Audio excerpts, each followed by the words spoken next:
Hi hello എല്ലാവർക്കും എൻ്റെ പുതിയൊരു വീഡിയോയിലേക്ക് സ്വാഗതം. വീഡിയോ ആദ്യമായിട്ട് കാണുന്നവരാണെങ്കിൽ ചാനലൊന്ന് സബ്സ്ക്രൈബ് ചെയ്യുക.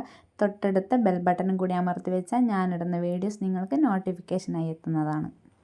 അപ്പോൾ ഇന്നത്തെ വീഡിയോ എന്ന് വെച്ചാൽ ഇന്നത്തെ എൻ്റെ ഒരു ഡേ ആണ് കേട്ടോ. വലിയ പ്ലാനിങ് ഒന്നുമില്ല, വരുന്നത് പോലെ ഞാൻ എടുക്കും, അത്രയേ ഉള്ളൂ.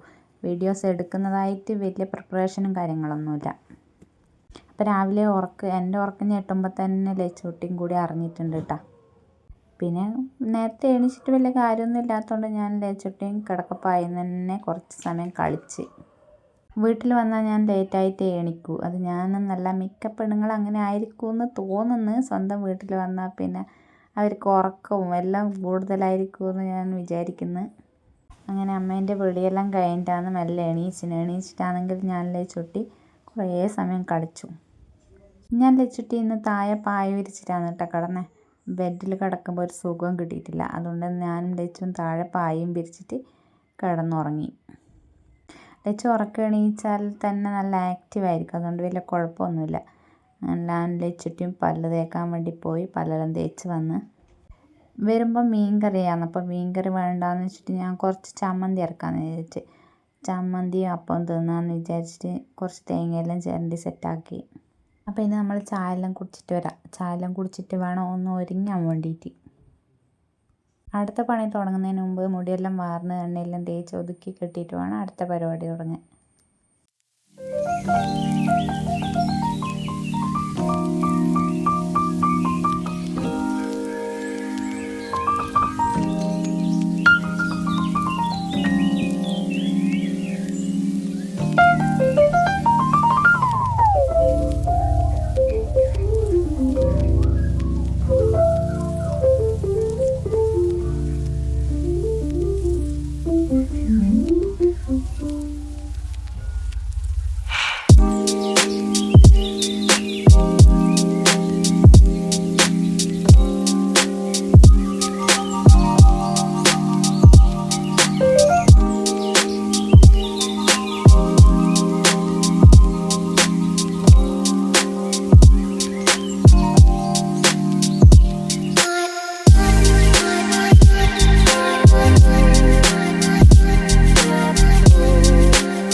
സുന്ദരായില്ലേ?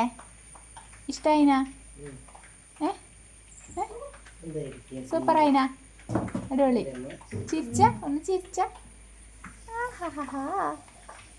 ഓ, എൻ്റെ മുടി വല്ലാണ്ട് ഊരിപ്പോകുന്നുണ്ട് കേട്ടോ. അതുകൊണ്ട് മുടി വാരിയാൽ മൊത്തം മുടിയായിരിക്കും. അതുകൊണ്ട് ഞാൻ പുറത്തിറങ്ങിയിട്ടുണ്ട്. എൻ്റെ മുടി നീളം വെച്ച് വരാൻ ഞാൻ വിടൂല. ഞാൻ ഓരോ മാസം കൂടുമ്പോൾ ചെറുതായിട്ട് മുറിച്ച് കൊടുത്തോണ്ടേക്കും. അപ്പോൾ നീളം കുറവാന്ന് വെച്ചാൽ നല്ല ഉള്ളുണ്ട്, അതുകൊണ്ട് വേഗം ചെട പിടിച്ചു പോകും മുടി. അപ്പോൾ നല്ലോണം ചെടയെല്ലാം കളഞ്ഞിട്ട് ഒന്ന് മേലെ പിടിച്ച് കെട്ടിക്കൊടുക്കും. എന്നാൽ പിന്നെ എന്ത് പണിയെടുക്കുമ്പോൾ എനിക്കൊരു കോൺഫിഡൻ്റ് ആണ്. അല്ലെങ്കിൽ അടുക്കള കയറുമ്പോൾ ഭയങ്കര ടെൻഷനാണ്. മുടിയെല്ലാം ഇങ്ങനെ ചോറിലോ അങ്ങനെയെല്ലാം വീണ് പോകുമോ എന്നുള്ളൊരു ടെൻഷൻ എനിക്കുണ്ട്. അതുകൊണ്ട് രാവിലെ തന്നെ മുടിയെല്ലാം ഒതുക്കി കെട്ടിയിട്ടേ പിന്നെ അടുക്കളയിൽ കയറാനാവും. അങ്ങനെ മുടി കൊഴിയുന്നുണ്ട് ഇപ്പോൾ. അങ്ങനെ എല്ലാവരും മുടികെട്ടൽ ഒരുക്കങ്ങളെല്ലാം കഴിഞ്ഞ് നമ്മൾ എല്ലാവരും കൂടി അടുക്കളയിൽ കയറി. അപ്പോൾ ഇന്ന് വാവായതുകൊണ്ട് വൈകുന്നേരം എന്തായാലും അപ്പെല്ലാം ചൂടും. അപ്പോൾ നമുക്ക് ഉച്ചയ്ക്ക് ഇന്ന് കഞ്ഞി വറവ് ആക്കാമെന്ന് വെച്ചിട്ട് ഞാൻ മാങ്ങയും ചക്കക്കുരും എല്ലാം മുറിച്ച് സെറ്റാക്കുന്നുണ്ട്. അമ്മ അതിൻ്റെ ഇടയ്ക്ക് പയറും കഞ്ഞിയും വെക്കുന്നുണ്ട്. അപ്പോൾ നിങ്ങൾ ഉണക്കമീനും മാങ്ങയും ചക്കക്കുരും തമ്മിൽ കൂട്ടാൻ വെച്ചിട്ടുണ്ടോ എന്നൊന്ന് പറയണം കേട്ടോ. നല്ല തേങ്ങയെല്ലാം അരച്ചൊഴിച്ച നല്ല അടിപൊളി പയറും കഞ്ഞിയെല്ലാം സെറ്റാക്കി വെച്ചിട്ടുണ്ട്. അപ്പോൾ നമ്മളെല്ലാവരും വട്ടത്തിലിരുന്ന് കഞ്ഞി കുടിക്കലാണ് കേട്ടോ. എന്ത് നമ്മൾ ഉണ്ടാക്കിയാലും അത് കുടിക്കാൻ ആരെങ്കിലും ഉണ്ടെങ്കിൽ നമുക്ക് എന്തുണ്ടാക്കാനൊരു ഇഷ്ടമാണ്. അപ്പോൾ ഇവിടെ ഉണ്ടെങ്കിൽ എല്ലാവരും എന്തുണ്ടാക്കിയാലും എല്ലാവരും ഒപ്പരം വന്ന് കുടിക്കും. അതുകൊണ്ട് നമ്മൾ നല്ല കഞ്ഞിയെല്ലാം വെച്ച് ഒരു 11:00 കഞ്ഞിയെല്ലാം കുടിച്ച് വട്ടത്തിലിരുന്നിട്ട്, പിന്നെ എല്ലാവർക്കും പനിയായതുകൊണ്ട് നല്ല ഫുഡെല്ലാം ആക്കിയാൽ അവരാരും തിന്നൂലല്ലോ. അതുകൊണ്ട് നമ്മൾ വെച്ചിങ്ങനെ നല്ല പയറും കഞ്ഞി ആക്കി കൊടുക്കാൻ. അങ്ങനെ എല്ലാവരും കൂടി പയറും കഞ്ഞിയെല്ലാം വെച്ച് കുടിച്ച് ഇനി നേരെ അടുക്കളയിലേക്ക്.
അങ്ങനെ കറിയൊക്കെ സെറ്റായിട്ട് നമ്മളൊരു ഫേസ് പാക്കെല്ലാം ഇട്ടു കേട്ടോ. ഞാൻ വട്ടത്തിയും വേറെ പണിയൊന്നുമില്ലല്ലോ അന്നേരം, പിന്നെ ഒരു പേക്കെല്ലാം ഇട്ടേക്കാന്ന് വിചാരിച്ച്. ബാക്കി എല്ലാവരും കിടന്നുറങ്ങി, നമ്മൾ ഉറങ്ങിയിട്ടില്ല.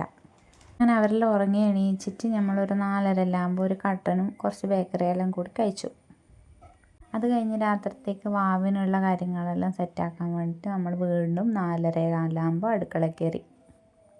അപ്പം ഞാൻ നല്ല അടിപൊളി നെയ്പ്പത്തിലാക്കാമെന്ന് വെച്ചിട്ട് അതിനുള്ള കൂട്ടെല്ലാം സെറ്റാക്കി കൊണ്ടുവയ്ക്കുന്നുണ്ട്. പച്ചരിയും തേങ്ങയും ഉള്ളിയും ജീരകവും അരച്ചിട്ട് അത് മിക്സാക്കി വെച്ചതാണ് കേട്ടോ. അപ്പം ഞാൻ കുറച്ച് വെള്ളം പോലും ചേർക്കാതെ നല്ലോണം പൊടിച്ചെടുത്തിട്ട്, അരി കുതിർത്ത് വെച്ച അരി എടുത്തിട്ട് പൊടിച്ചിട്ട് അങ്ങനെയാണ് ഞാൻ നെയ്പ്പത്തിൽ ചുടാൻ സെറ്റാക്കൽ. ഞാൻ അപ്പത്തിനുള്ള കാര്യങ്ങളെല്ലാം സെറ്റാക്കുമ്പോൾ ഏട്ടത്തി ചിക്കൻ കറിക്കുള്ള സംഭവങ്ങളെല്ലാം സെറ്റാക്കുന്നുണ്ട്. അപ്പം മുളകും മല്ലിയെല്ലാം വറുത്ത് വെച്ചിട്ടുണ്ട്, കഷ്ണങ്ങളെല്ലാം മുറിച്ച് വെച്ചിട്ടുണ്ട്, തേങ്ങ വറുത്തരച്ച് വെച്ചിട്ടുണ്ട്. അങ്ങനെ ഏട്ടത്തി കറി വെക്കുന്ന സൈഡിലും ഞാനും അമ്മായിയും നല്ല അപ്പം ചൂടാന്ന് വിചാരിച്ചു. അപ്പോൾ നമ്മളെ വീട്ടിലെല്ലാം അപ്പം ചുടുന്നത് അച്ച് വെച്ചിട്ടല്ല കേട്ടോ, നമ്മളിങ്ങനെ തുണിയിൽ വെച്ച് പരത്തിയിട്ടാണ് അപ്പം ചുടൽ. അപ്പം ഞാൻ നല്ലോണം അപ്പം ഇങ്ങനെ പരത്തി കൊടുത്ത് അമ്മായി അത് ചുട്ടെടുത്ത് അങ്ങനെ പെട്ടെന്നായി. ഞങ്ങൾക്കൊരു സഹായം ഉള്ളതുകൊണ്ട് പെട്ടെന്ന് അപ്പം ചുട്ട് കഴിഞ്ഞിട്ടുണ്ട്. അപ്പോൾ ഈ അപ്പവും ചിക്കനെല്ലാം സെറ്റാക്കി വെച്ചിട്ട് വേണം നമുക്കെല്ലാവർക്കും പോയി കുളിക്കാൻ. അപ്പോൾ ഇതെല്ലാം ചുട്ട് വെച്ച് കുളിച്ചിട്ട് വേണം നമുക്ക് വാവിനുള്ള കാര്യങ്ങളെല്ലാം ഒരുക്കാൻ വേണ്ടിയിട്ട്. അപ്പോൾ ഞാൻ വീട്ടിൽ തന്നെ നമുക്ക് തന്നെ ആയതുകൊണ്ട് വലിയ ഷേപ്പൊന്നും കൊടുത്തിട്ടില്ല, പറ്റുന്ന പോലെ ആക്കിയിട്ടുണ്ട്. അപ്പോൾ നമ്മളെ വീട്ടിൽ ആരെങ്കിലും ഗസ്റ്റെല്ലാം വരുമ്പോഴാണ് നമ്മൾ നെയ്പ്പത്തിൽ ചുടുന്നുണ്ടെങ്കിൽ കുറച്ച് റിസ്ക്കാണ് സംഭവം. നല്ല ഷേപ്പിലും ഭംഗിയിലും കിട്ടാൻ വേണ്ടിയിട്ട് കുറച്ച് മെനക്കെടും. പിന്നെ ഇത് പുറത്തൊന്നും ആരുമില്ലല്ലോ, നമ്മൾ മാത്രമല്ലേ ഉള്ളൂ. അതുകൊണ്ട് നമ്മുടെ ചിക്കൻ കറിയും അപ്പം എല്ലാം സെറ്റാക്കി. അപ്പോൾ ഇന്നത്തെ ഒരു ദിവസം ഇങ്ങനെയൊക്കെയായിരുന്നു കേട്ടോ.